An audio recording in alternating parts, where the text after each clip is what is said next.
sólidos y fuertes en nuestra vida cristiana. Incline su rostro para orar.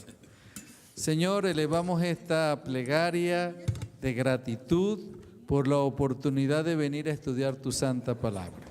Gracias por todas estas presentaciones bíblicas sólidas en la Biblia, que refrescan nuestra vida, son agua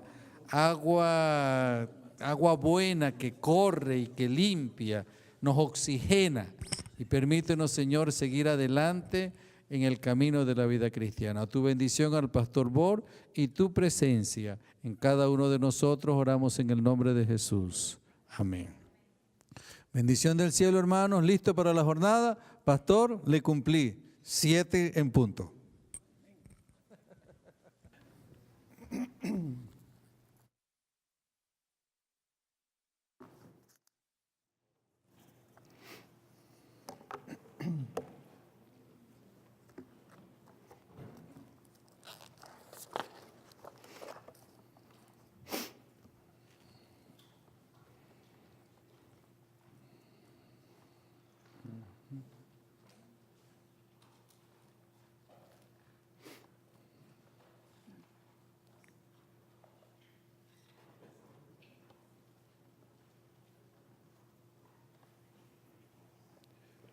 Muy buenas tardes, mis queridos hermanos y hermanas. ¿Cómo han pasado el día? Excelente. Lleno de bendiciones. Gloria a Dios.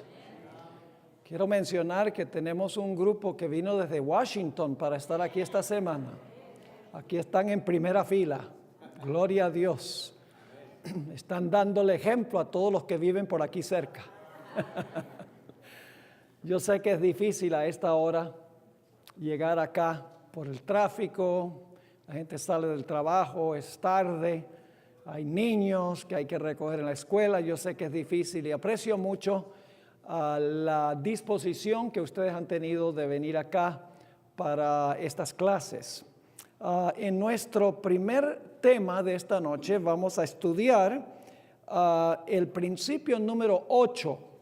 Principio número 8. Se encuentra en la página 181 del tomo 1 de su manual. Y quiero decirles que solamente vamos a estudiar hasta la página 184 para este principio, porque tenemos todavía varios principios que necesitamos estudiar y no disponemos del tiempo para exponer plenamente cada uno de los principios, pero ustedes tienen el manual y pueden notar los ejemplos allí que hay en el manual. Hay un ejemplo que es el de el manto de justicia. Voy a mencionar algo sobre eso esta noche. También hay uno que se titula Éxodo, Gracia y Ley, cómo el éxodo de Israel de Egipto ilustra nuestra propia experiencia espiritual hoy en día. Y luego también hay otro ejemplo de este principio, del principio número 8, que es la historia del diluvio. Muestro la tipología de la historia del diluvio. Y luego finalmente un tema que me han estado pidiendo muy a menudo en diferentes sitios es el tema titulado Un árbol y un día, comparando la prueba con el árbol en el huerto del Edén con la prueba con respecto al sábado al final de la historia. Así que esos son los ejemplos que hay en el manual del principio que vamos a estudiar. Así que vamos a enunciar mayormente el principio y entonces ustedes pueden leer los materiales de apoyo. Pero antes de comenzar nuestro estudio, queremos pedir que Dios nos bendiga. Así que les invito a inclinar sus rostros con reverencia y vamos a elevar una oración al Señor. Padre Celestial, gracias por este maravilloso día que nos has concedido. Gracias te damos porque podemos reunirnos con plena libertad para abrir tu santa palabra en esta tarde. Pedimos, Señor, la presencia de tu Santo Espíritu. Pedimos que tus ángeles caminen por los pasillos de esta iglesia, abriendo mentes y abriendo corazones. Gracias, Padre, por la promesa de tu presencia. Reclamamos esa promesa en el precioso nombre de nuestro Señor y Salvador Jesús. Amén. Hoy tuvimos el privilegio de visitar Antelope Valley. ¿Han ido alguna vez a Antelope Valley en esta época del año? Si no han ido, se han perdido una de las cosas más espectaculares que hay en esta área, que es los poppies, las flores primaverales que están saliendo. Es algo absolutamente espectacular. Caminamos hoy más o menos 6 millas a pie, subiendo cuestas y bajando por valles. Y qué espectacular fue. Las cosas de Dios son hermosas. Aún en este mundo de pecado y de maldad, todavía hay mucha belleza que nos habla de Dios. El hijo mío tiene un drone y tomó varias películas espectaculares con el drone. ¿Saben lo que es el drone, verdad? Un pequeño helicóptero. Y yo le he pedido que él prepare para tal vez mañana en la noche unos 2 o 3 minutos para que ustedes puedan ver desde el aire, como de un helicóptero, lo que nosotros vimos hoy. Espectacular. Dios es grande y su naturaleza es maravillosa. Ahora sí vamos a ir a nuestra lección. Lección número 8, el principio de lo literal y lo espiritual.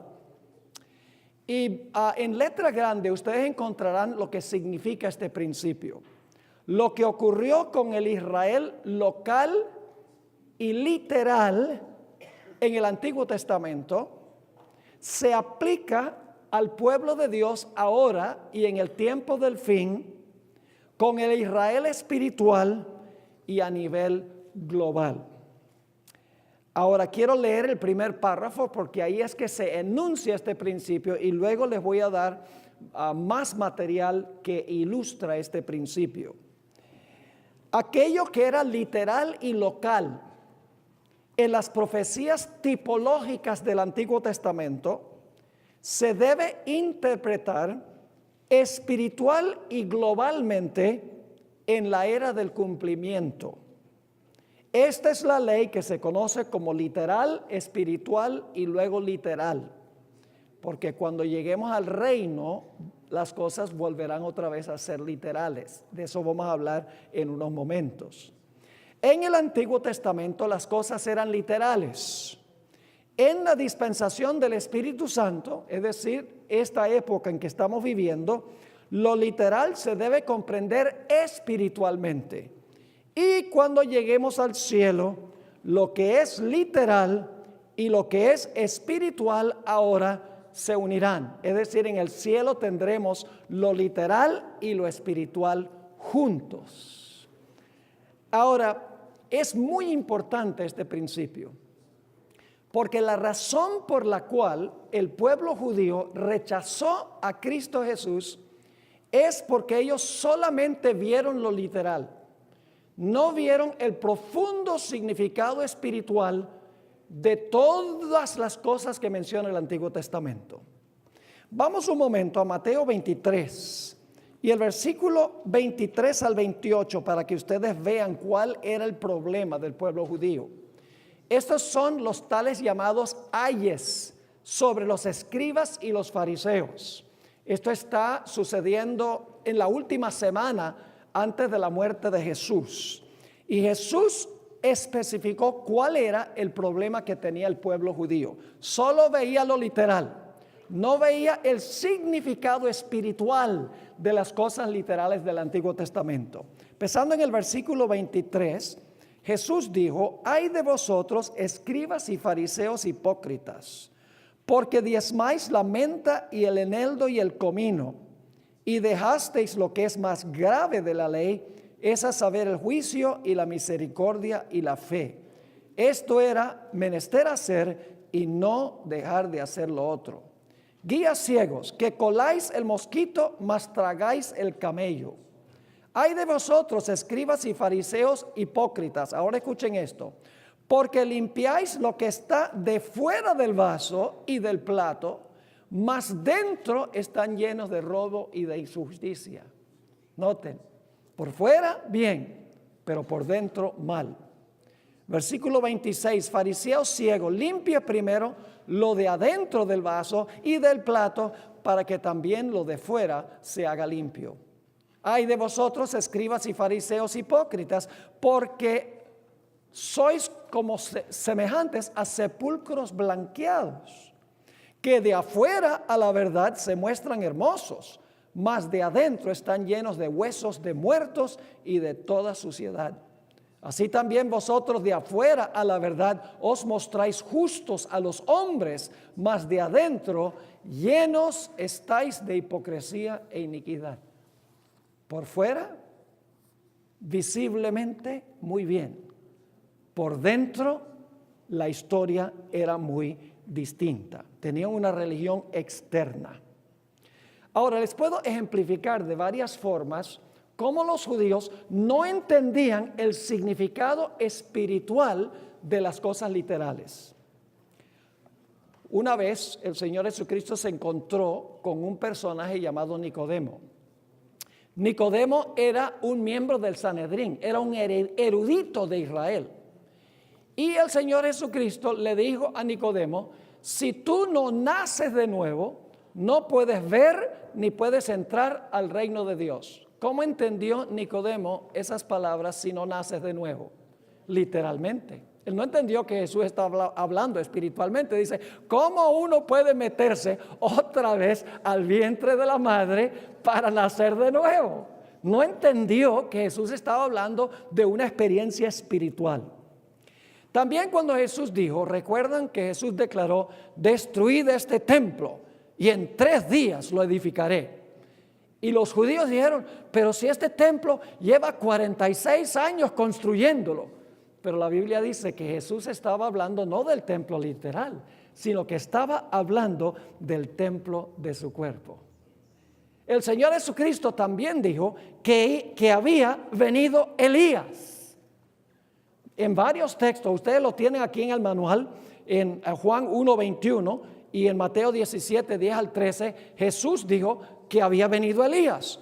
¿Y cómo lo entendieron los dirigentes judíos? Dijeron, ¿cómo que vino Elías? ¿Acaso Elías se reencarnó? Lo que no entendieron es que el Elías que había venido era Juan el Bautista y vino en el espíritu y el poder de Elías, pero no era Elías literal. El Señor Jesucristo también declaró en Juan 6, si no comen mi carne y beben mi sangre, no tendrán vida en ustedes. Y enseguida se escandalizaron y dijeron, ¿cómo este hombre dice que debemos comer su carne y debemos beber su sangre? Nos está enseñando a ser caníbales. Jesús explicó lo que quería decir. Dice, la carne nada aprovecha. El espíritu es el que da vida. Mi palabra es la que da vida. Es decir, el maná, el cuerpo de Cristo no se debía comer literalmente. Cristo se asimila a través del estudio espiritual de su santa palabra, no comiendo su carne literal. Los judíos esperaban un Mesías literal, que se iba a sentar en el trono literal, en la Jerusalén literal, y que iba a destruir a los romanos literales. No entendieron que Jesús había venido para sentarse en un trono espiritual, para librar a los seres humanos de un enemigo espiritual, el pecado, y de enemigos espirituales. No lo entendieron. Los judíos creían que la circuncisión literal les garantizaba la salvación. Pueden ver eso en Romanos 2, 28 y 29. Pero el Señor Jesucristo, al igual que el apóstol Pablo, explicaron que la circuncisión externa no tenía ningún significado, al menos que la gente fuera circuncidada, ¿dónde? En su corazón. Todo lo literalizaban y no entendían que todo lo literal que Dios había dado en el Antiguo Testamento tenía un profundo significado espiritual. Otra cosa que hacían los judíos. En el Antiguo Testamento Dios le había dicho al pueblo de Israel que colocara su palabra sobre sus frentes y en su mano derecha. Bueno, ¿qué estaba diciendo Dios? Que en nuestro obrar la palabra de Dios debe dirigirnos y en nuestro pensar la palabra de Dios debe dirigirnos nuestros pensamientos. Pero los judíos lo tomaron literalmente y los dirigentes judíos de la época de Jesús se ponían un brazalete con una cajita con un texto bíblico por dentro y se colgaban una filacteria aquí también en la frente, literalmente. No entendieron el significado espiritual del cual estaba hablando Moisés. Toda institución de la nación judía tenía como fin enseñar una gran realidad espiritual que se iba a pasar en el futuro. Pero los judíos no podían ver sino el cordero literal, el agua literal, los altares literales, el incienso literal, vestiduras literales, velas literales, velos del santuario literales. Es decir, su religión era externa, superficial. Y cuando Jesús procuró revelarles el profundo significado espiritual de su religión, rechazaron a Jesús. Quiero mencionarles que el catolicismo romano es muy parecido al judaísmo de la época de Jesús. El catolicismo romano también depende de meras formas externas que suplantan el significado espiritual. En la iglesia romana, en los templos hay agua literal, altares literales, sacerdotes literales, con vestiduras literales, prenden velas literales, queman incienso literal, la gente se inclina ante imágenes literales, el Papa se sienta en un trono literal y dan una interpretación literal de las profecías también. Y pierden el profundo significado espiritual. Inclusive creen que en la misa se están comiendo la carne literal de Jesús. No entienden el profundo significado espiritual. La sierva del Señor, en El deseado de todas las gentes, página 356, explicó por qué los judíos rechazaron a Jesús. Lee así en esta cita corta. Estamos en la mitad de la página 182. No deseaban el misterioso reino espiritual del cual Jesús hablaba. Y en otra cita que encontramos en El deseado de todas las gentes, página 624, la sierva de Dios dice: los discípulos no comprendían la naturaleza espiritual del reino de Cristo, aunque Él se la había explicado tantas veces. Así que el pueblo judío no veía sino lo literal. Igual que la iglesia romana hoy en día se enfoca en lo que es literal. Pero todo lo que era literal en el Antiguo Testamento ahora se debe entender espiritualmente, tiene un significado espiritual. Y cuando lleguemos entonces al reino, ya nuevamente las cosas serán literales. Ahora, hay un ejemplo de este principio que quiero trazar ahora, está en la mitad de la página 182. Este resumen que tengo aquí se expone más plenamente comenzando en la página 184 del manual y se cubre en unas 10 páginas, pero no tenemos tiempo de hacer todo el estudio completo. Así que solamente voy a explicar la síntesis que tenemos aquí en la mitad de la página 182, a donde dice mantos.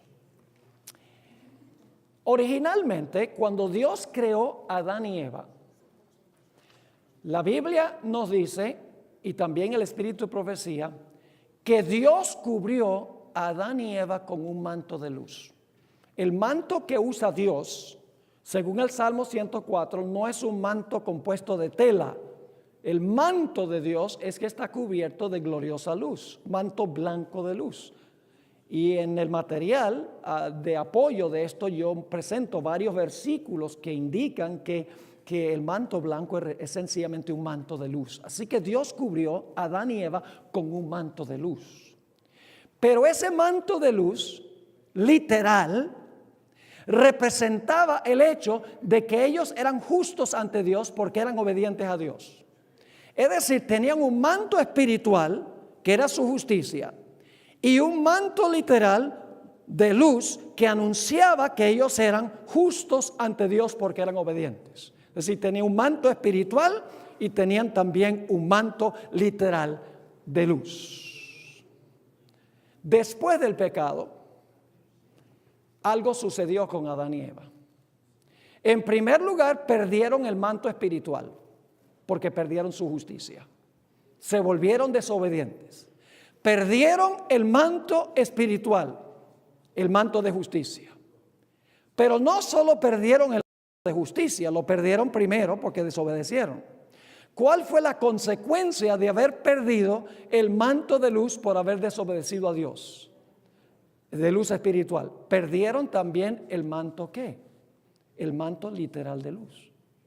Es decir, que cuando pecaron, perdieron el manto espiritual, su justicia, y como resultado, el manto de luz también desapareció. Perdieron los dos mantos, el espiritual y también el manto ¿qué? Literal. El plan de la salvación tiene como propósito restaurar los dos mantos. En primer lugar, restaurar la justicia del ser humano, el manto espiritual. Y finalmente, restaurar el manto literal de luz que tenían Adán y Eva originalmente en el huerto del Edén. Pero la pregunta clave es cómo se podían restaurar los dos mantos. ¿Cómo se podía restaurar la justicia, el manto de justicia y el manto glorioso de luz literal que cubría a nuestros primeros padres? Ningún ser humano podía lograrlo. Porque la Biblia dice que todos han pecado y están destituidos de la gloria de Dios. No hay justo ni aun qué. No hay justo ni aun uno. Así que el ser humano en sí mismo no podía restaurar el manto espiritual de justicia y el manto literal de luz. La única esperanza estaba en primer lugar que el Señor Jesucristo viniera a esta tierra para tejer un manto de perfecta justicia por su obediencia que nos pudiera ofrecer a nosotros.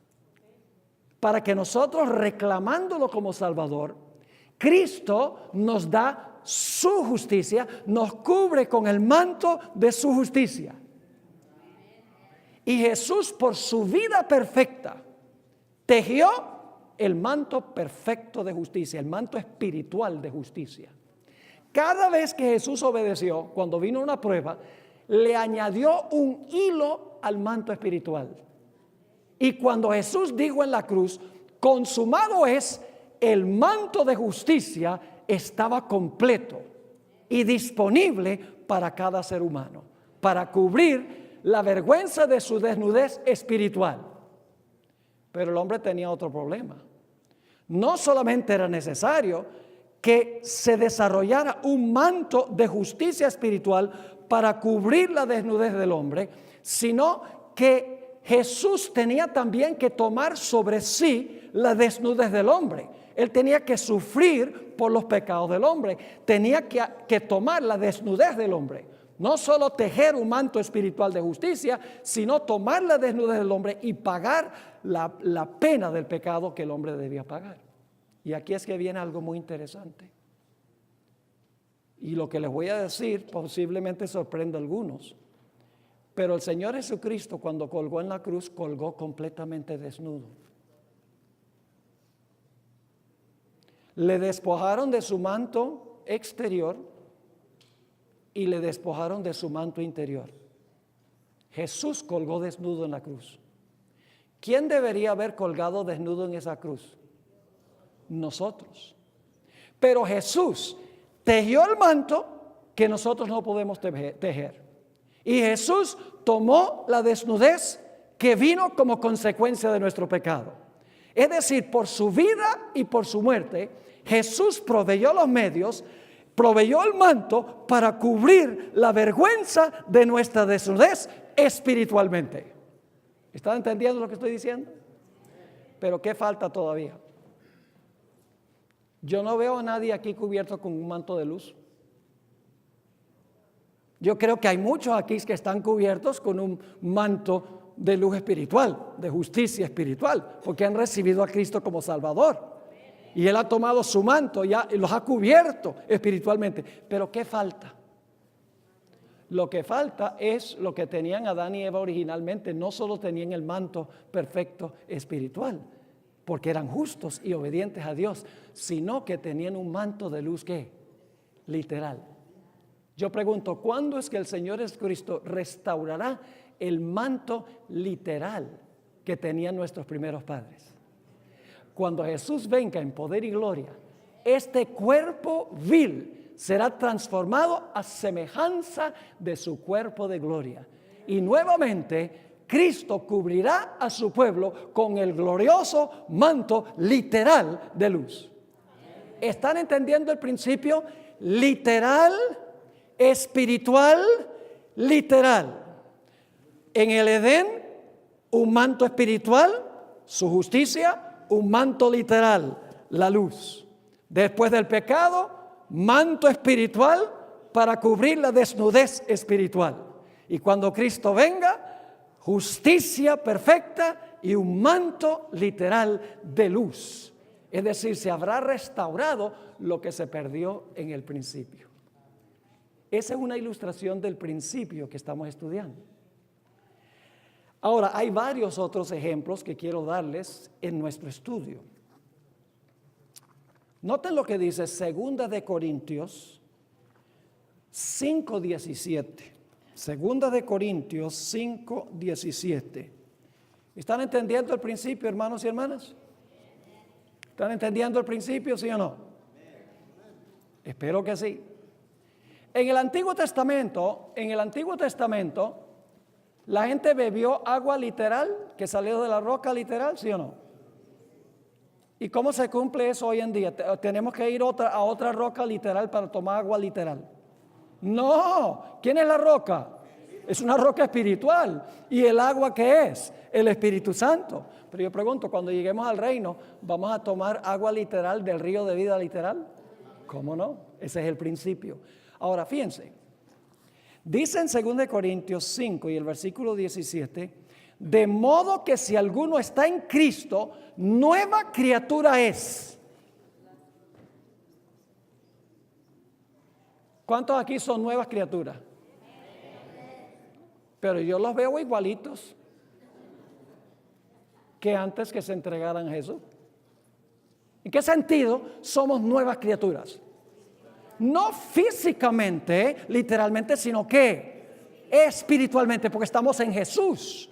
Así que dice, de modo que si alguno está en Cristo, nueva criatura es, las cosas viejas pasaron y aquí todas son hechas nuevas, pero espiritualmente nuevas. ¿Cuándo serán literalmente nuevas? Cuando Cristo transforme este cuerpo vil y estemos en el reino, entonces se cumplirá literalmente lo que dice este versículo. ¿Cuándo es que nosotros recibimos la vida eterna? Mucha gente dice, bueno, cuando lleguemos al cielo vamos a tener vida eterna. Pero según Jesús, nosotros podemos tener vida eterna ahora mismo. ¿Cómo? Pues vamos a ir a 1 de Juan 5 y el versículo 11 y 12. 1 de Juan, el capítulo 5 y el versículo 11 y 12.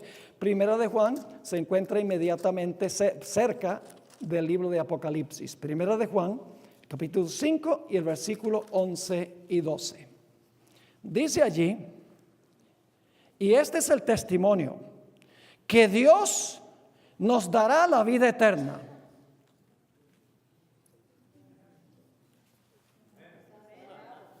Ustedes no están leyendo la Biblia. No dice eso. Que Dios nos ha dado vida eterna. Y esta vida está en su Hijo. El que tiene al Hijo tendrá la vida. No. Dice, el que tiene al Hijo tiene la vida.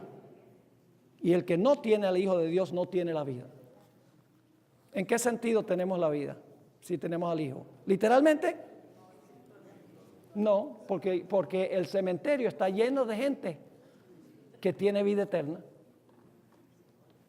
Pastor, ¿cómo dice usted que el cementerio está lleno de gente que tiene vida eterna? Sí, tiene garantizada la vida eterna. que la muerte es solo provisional. Ahora, la vida eterna que tenemos la recibimos como garantía en el futuro, literalmente basado en nuestra recepción de Cristo Jesús ahora, espiritualmente.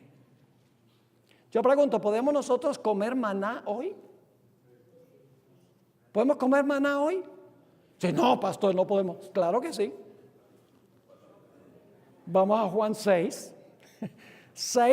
Juan 6, 48 al 51. Espero que estén entendiendo el principio. Juan, el capítulo 6 y el versículo 48 al versículo 51. Dice allí lo siguiente: yo soy el pan de vida. Está hablando Jesús. Vuestros padres comieron el maná en el desierto y son muertos. Este es el pan que descendió del cielo para que el que de él comiere no muera. ¿Podemos comer el maná? ¿Qué representa el maná? El maná representa la palabra de Dios. No solo de pan vivirá el hombre, y está hablando del maná, más de toda palabra que sale de la boca de Dios. Entonces, ¿podemos comer maná espiritualmente hoy? Estamos comiendo maná esta noche. ¿Sí o no?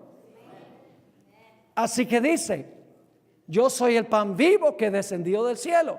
Si alguno comiera de este pan, ¿vivirá qué? Para siempre. Pero comemos ahora espiritualmente. Pero yo pregunto, cuando lleguemos al reino, el Señor nos va a dar maná literal. Lo va a colocar sobre la mesa, maná de verdad. Imagínense usted qué privilegio será probar cómo era el maná. Eso lo dice en Apocalipsis 2:17. Dice, nos dará a comer del maná escondido. Y está escondido porque está en el arca del pacto. Ahí comeremos literalmente maná, pero ahora lo comemos ¿qué? Espiritualmente. Y la gente en el Antiguo Testamento, ¿cómo lo comía? Literalmente, pero debían entender que representaba algo espiritual.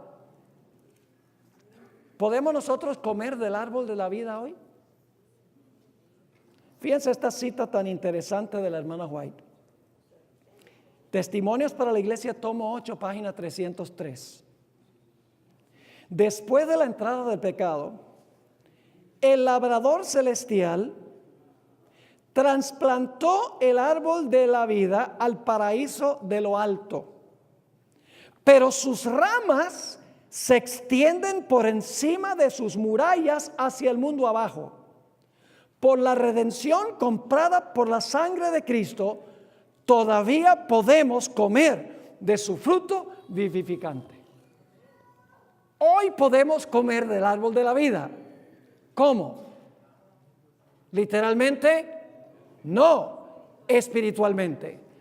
Yo pregunto, cuando lleguemos al cielo, ¿vamos a comer literalmente del fruto del árbol de la vida? Bienaventurados los que guardan sus mandamientos, para que su potencia sea en el árbol de la vida y que entren por las puertas a la ciudad. ¿Adán y Eva comían literalmente del árbol de la vida? ¿Cómo comemos hoy del árbol de la vida? Espiritualmente, recibiendo a Jesús. ¿Comeremos literalmente otra vez del árbol de la vida como Adán y Eva? ¿Cómo no? Ahora, en el Antiguo Testamento había un templo literal. ¿De acuerdo? El templo era literal. Y fue construido de acuerdo al modelo de ¿qué? El modelo que le mostró Dios a Moisés y luego le mostró a David y a Salomón en el monte. Es decir, Dios le mostró una maqueta del santuario celestial. En el Antiguo Testamento el templo era literal, ¿sí o no? Sí, era literal. Hoy, ¿qué clase de templo hay? ¿Cuál es el templo hoy? El templo hoy, según el apóstol Pablo, es la iglesia. El templo es mundial. El templo es espiritual. ¿Sobre qué está edificado el templo espiritual hoy? Sobre los apóstoles y profetas. Pueden leer en Efesios 2. Dice, en Efesios 2, 19 al 22 dice, edificado sobre, el templo está edificado sobre los apóstoles y los profetas. Cristo Jesús es la que, la piedra principal del ángulo, y nosotros somos las piedras edificadas sobre los fundamentos y la piedra principal. ¿Cristo es una piedra? ¿Literalmente es una piedra? No. ¿Qué representaba la piedra principal del ángulo del templo en el Antiguo Testamento? Espiritualmente Jesús. ¿Qué representaban las otras piedras fundadas? Los apóstoles y los profetas. ¿Qué representaban las piedras? Los creyentes.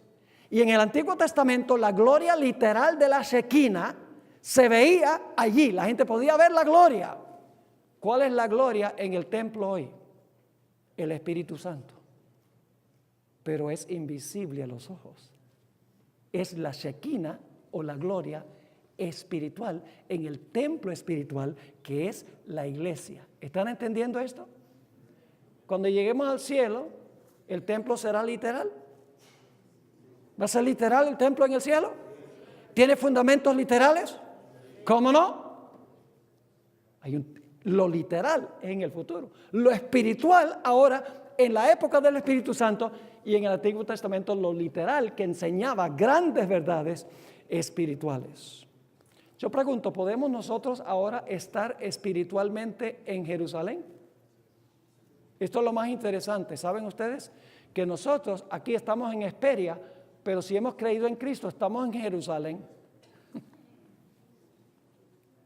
¿Por qué? Porque somos ciudadanos de Jerusalén.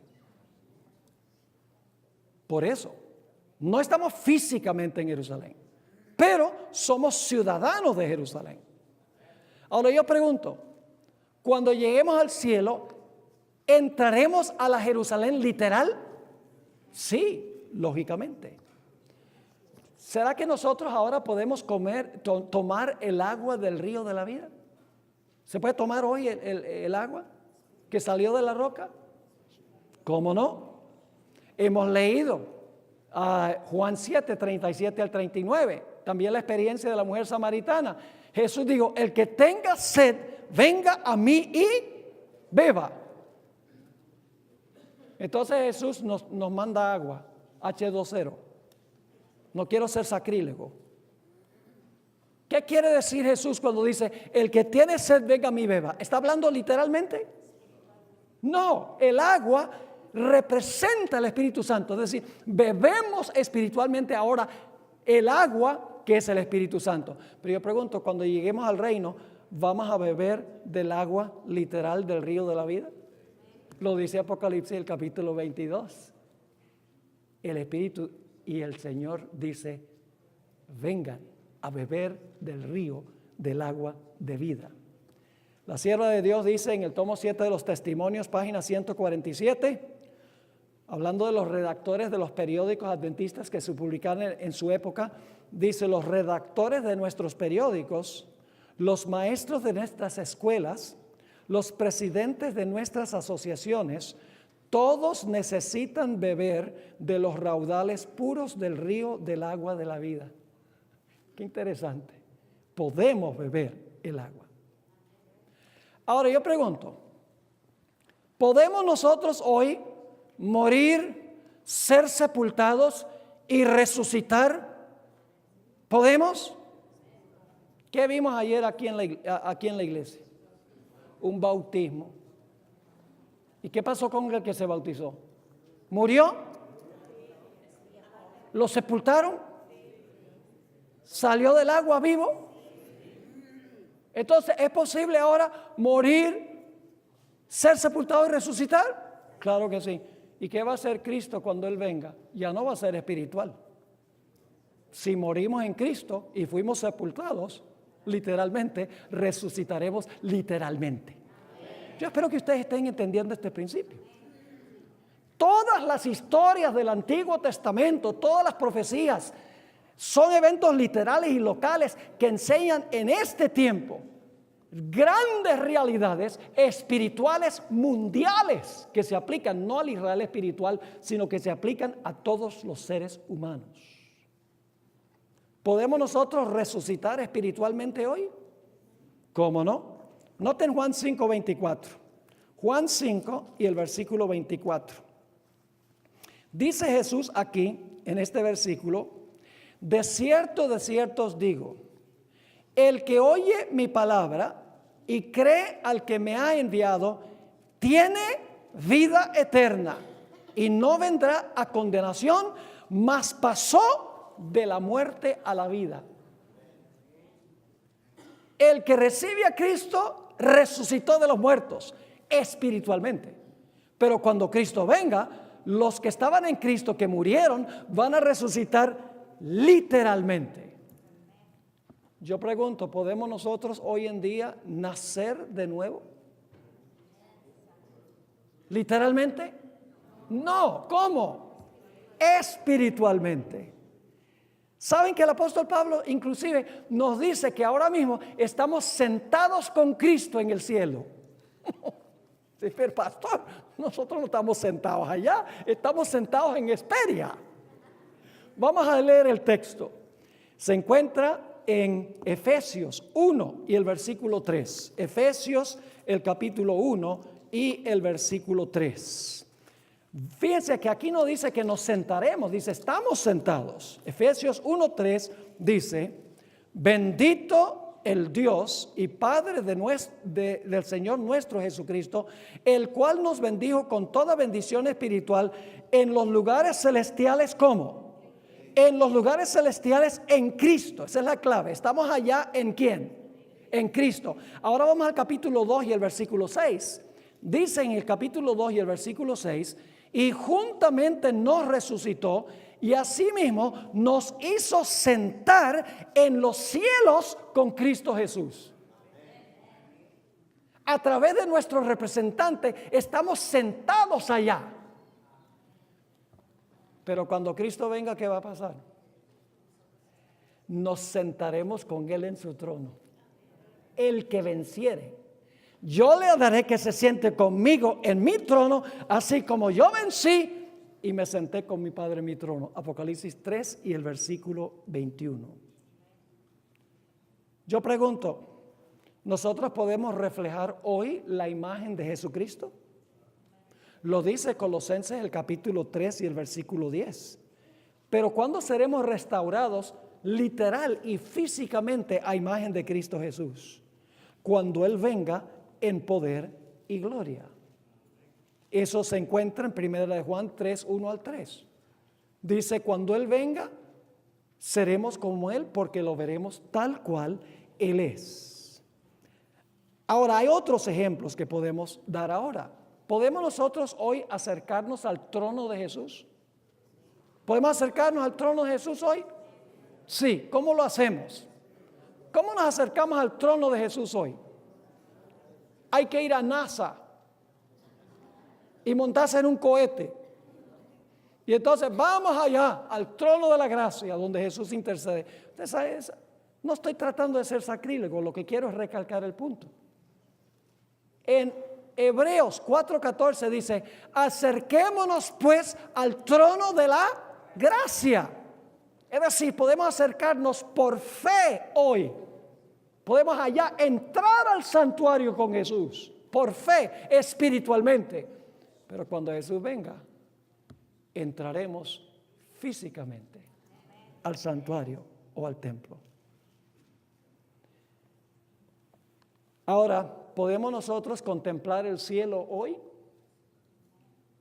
Lo podemos contemplar hoy. Cosas que ojo no vio, ni oído oyó, ni ha entrado en corazón de hombre, son aquellas cosas que Dios ha preparado para los que le aman.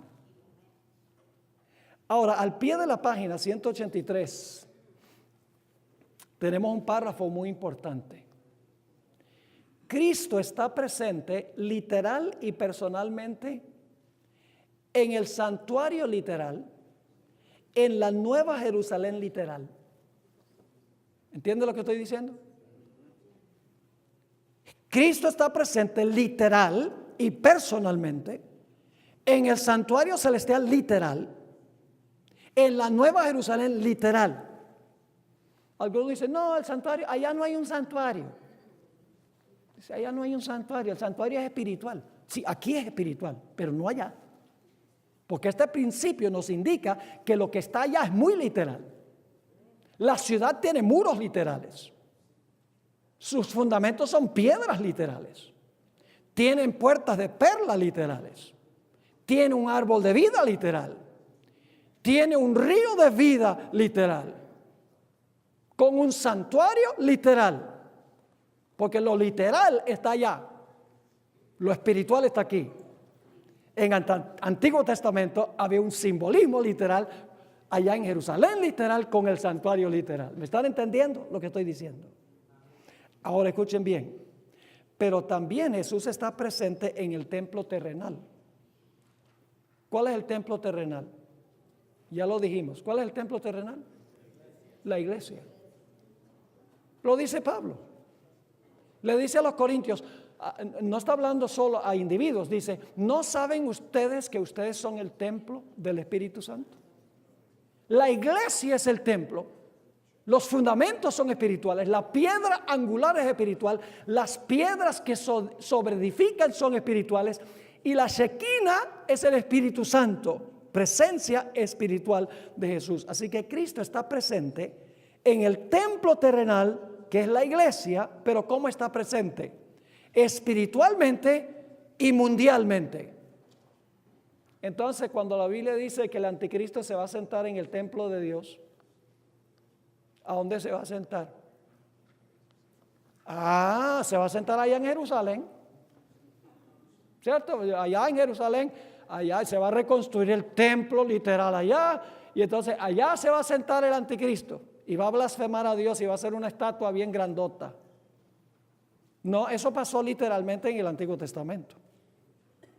Pero hoy se debe entender cómo. Espiritualmente y globalmente. Muy importante este principio. Veremos más y más a medida que estudiamos. Ahora, sigue diciendo aquí, la tierra santa hoy se encuentra a donde está Jesús.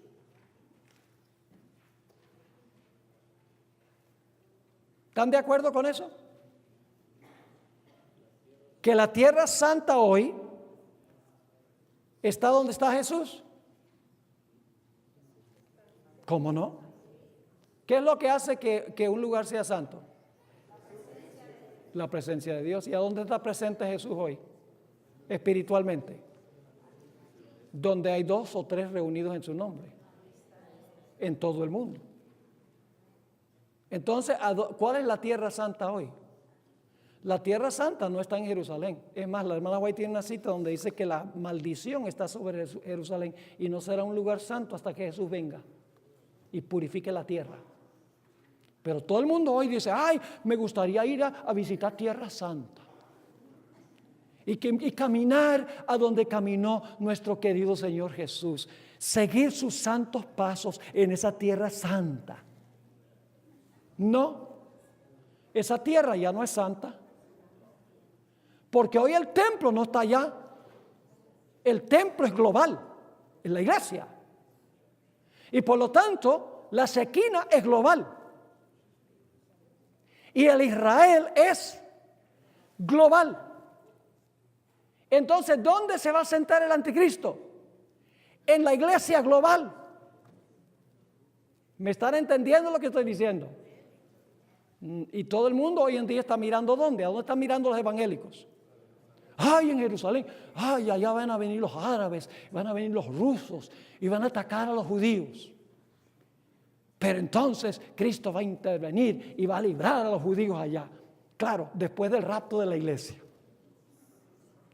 Un falso panorama que carece completamente de espiritualidad. Porque no entienden este principio de lo que era literal con el Israel literal, localmente en el Antiguo Testamento. Hoy se entiende globalmente con el Israel espiritual. Así que, al pie de la página 183, así es que el templo terrenal es global, mientras que el templo celestial es ¿qué? Local en la Nueva Jerusalén. Es decir, Jesús está en 2 lugares a la vez. ¿Cómo puede estar Jesús en 2 lugares a la vez? Está presente personal y físicamente ¿dónde? en el cielo, en el santuario celestial. Pero está espiritualmente presente aquí por medio del Espíritu Santo. Y saben que yo puedo también estar presente en dos lugares. Ahora estoy presente, ¿en qué sentido? Espiritualmente. ¿Cuándo estaré presente literalmente? Cuando el Señor Jesucristo regrese en poder y en gloria. Nosotros también podemos estar en dos lugares a la vez.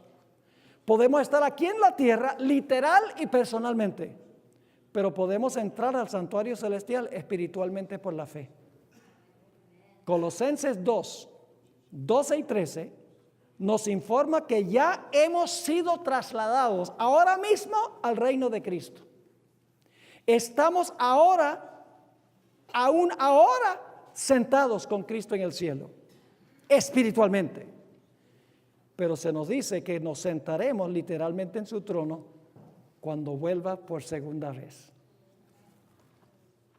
¿Cuántos entienden el principio? Levanten la mano los que entienden este principio. No sean flojos. No sé cómo lo puedo explicar mejor. Literal, espiritual, literal. ¿Sería un error garrafal literalizar ahora lo que es espiritual en este tiempo? Eso es lo que hacen los futuristas.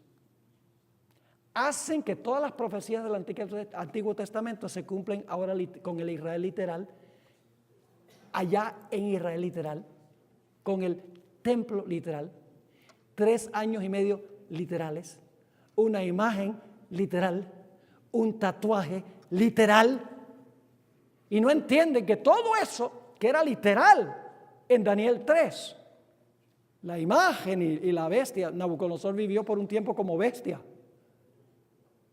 y el mandato a adorar, y el decreto de muerte, y la liberación de los jóvenes del horno, eso todo fue literal, allá en un valle literal, en Babilonia literal, donde corre el Éufrates literal.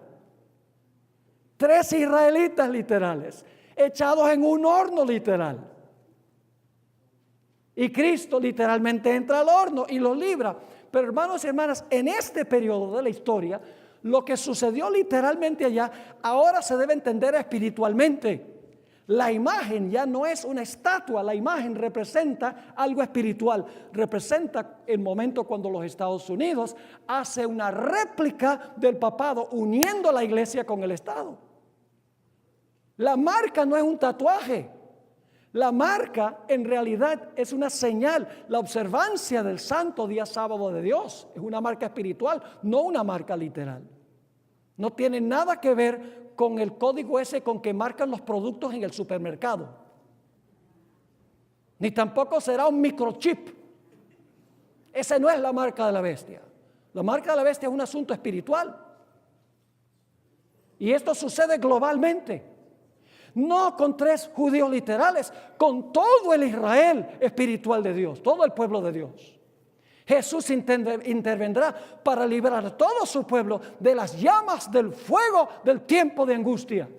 El pueblo de Dios es libertado. Todo el que se hallare escrito en el libro. Este principio es crucial y clave para entender las profecías.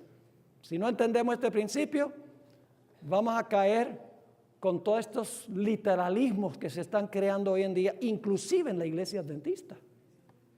Increíble. Ahora, para concluir, quiero que miren esta lista aquí, que se encuentra en la página 184, los que tienen el manual. Y los que no tienen el manual, todavía hay esperanza de que puedan conseguir el manual. Todavía hay algunos, aunque se han ido muchísimos. Les recomiendo, hermanos y hermanas, que hagan el sacrificio. Vale la pena, se los aseguro. Estamos solamente cubriendo un poquito del manual. Son 585 páginas. No estamos cubriendo ni la mitad de eso en este curso. Lo que me importa es que entiendan los principios y darles una que otra ilustración para que lo puedan entender. Pero hay exposiciones plenas y completas, historias completas en el manual que ilustran los principios que estamos estudiando. Noten donde dice ejemplos extensivos de este principio. Tenemos solamente casi 5 minutos. La historia de Elías es tipológica. En el Antiguo Testamento, escuchen bien, y no voy a poder pasar por toda esta lista que tenemos aquí. En el Antiguo Testamento, Elías era un personaje literal. El rey era un rey literal. Jezabel era una prostituta literal. Y tenía falsos profetas literales. Y adoraban al Dios Sol literal. ¿Cómo se aplica eso hoy en día? Aplicando el principio. ¿Elías va a ser una sola persona? No. Es una iglesia ¿qué?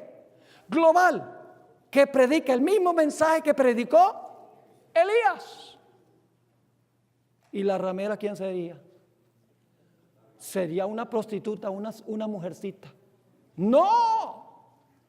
Se sienta sobre muchedumbres, naciones, lenguas y pueblos. Es un sistema mundial que se llama Babilonia. Y tiene un falso profeta que le ayuda. También se le llama las hijas de la ramera.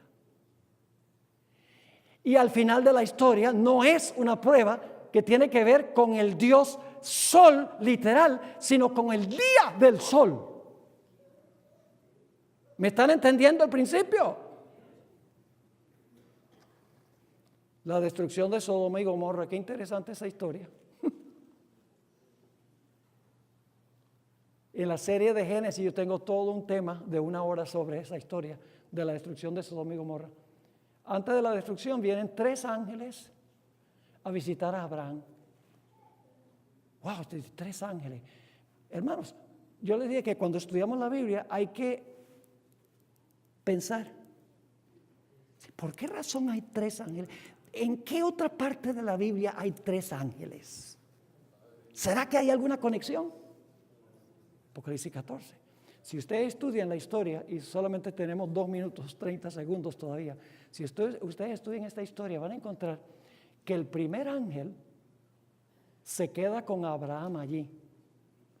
Y Abraham le dice, ¿vas a destruir a los justos en la ciudad con los injustos? 650 justos. Y luego reduce y dice, si hay 30 justos, y baja y baja. Y luego dice, ¿no hará el juez de la tierra lo que es justo? ¿Cuál es el mensaje del primer ángel? La hora de su juicio ha llegado. El segundo ángel en Sodoma le dice a Lot y a su familia, salgan de aquí. ¿Qué dice el mensaje del segundo ángel? Salgan de Babilonia. Y luego el tercer ángel dice que el que no salga, fuego y azufre caerá. Y luego cae fuego y azufre, la misma expresión, ahí en Génesis el capítulo 19. Me van a decir ustedes que no hay una relación entre esas historias. Y había un remanente fiel, que era ¿quién? Lot, el remanente fiel, que salió de la ciudad y salvó su vida. Las historias son tipológicas. La historia del éxodo de Israel de Egipto junto al Mar Rojo, cuando cantaron el cántico de Moisés. ¿Por qué creen ustedes que en Apocalipsis dice que los redimidos van a cantar el cántico de Moisés y del Cordero? Debe ser que la liberación por el Cordero se va a parecer mucho a la liberación en los días de Moisés. Está diciendo, estudia toda la historia del éxodo y la liberación de Israel de sus enemigos, porque eso se va a repetir no con un mar literal allá, sino que se va a repetir a nivel global con el remanente de Dios. Eso es lo que están diciendo estas historias, mis hermanos y hermanas. Lo que ocurrió literalmente y localmente en el Antiguo Testamento se va a cumplir espiritualmente y globalmente al final de la historia. Ustedes ven aquí en esta lista otros ejemplos y solamente puse algunos en el manual. Podríamos tomar todas las historias del Antiguo Testamento. Todas las historias de Génesis son profecías, no son solo historias, son profecías. Así que nosotros necesitamos dedicarle tiempo a la palabra y aplicarles sanos principios de interpretación. Oremos. Padre, gracias te damos por este principio que tu palabra revela claramente.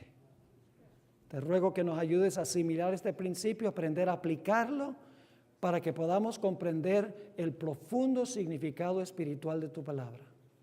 Gracias, Padre, por escucharnos. Te lo imploramos en el nombre de Jesús. Amén. En nuestra segunda sesión vamos a estudiar